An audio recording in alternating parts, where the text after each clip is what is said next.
Hello, welcome back to a quick snippet of the Oregon's Weeds podcast for this week. So I'm Alyssa Essman, Weed Science Extension Specialist at Ohio State, and today my co-host was Joe Eigley of North Dakota State University. And we were joined by Dr. Steve Lee from Auburn to talk all about sort of his area of expertise in recent years, which is drones for agricultural applications. And I think we covered a lot of ground and talked about some pretty interesting topics. So Joe, do you want to give us kind of maybe the key takeaways for folks who are interested in tuning in this week? Yeah, I think some of the key takeaways are Steve did a really good job kind of giving an overview of different uses of drones, not just in ag, some specialty areas that I think we can all appreciate.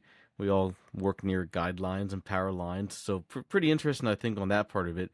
But then getting into ag, kind of mentioned his work with scouting and mapping, but most of the focus of the conversation was really on pesticide applications and on a lot of his research on how drone applications might compare and contrast to ground operations or your traditional crop duster, be it a plane or a helicopter.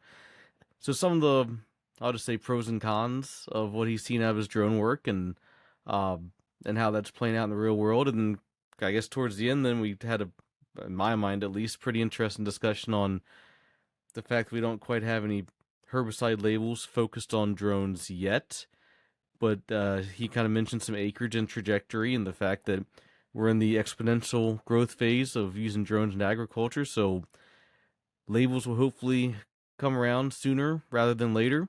And some of the additional considerations from his perspective of what may be on those labels. So I've found that part of it pretty fascinating. Yeah, I totally agree. I think we covered a lot of kind of those key highlights or hot button issues when we think about drones and some of the questions that come with that. So if you're interested in this area, we hope you'll check it out and stay tuned to the Oregon's Weeds podcast.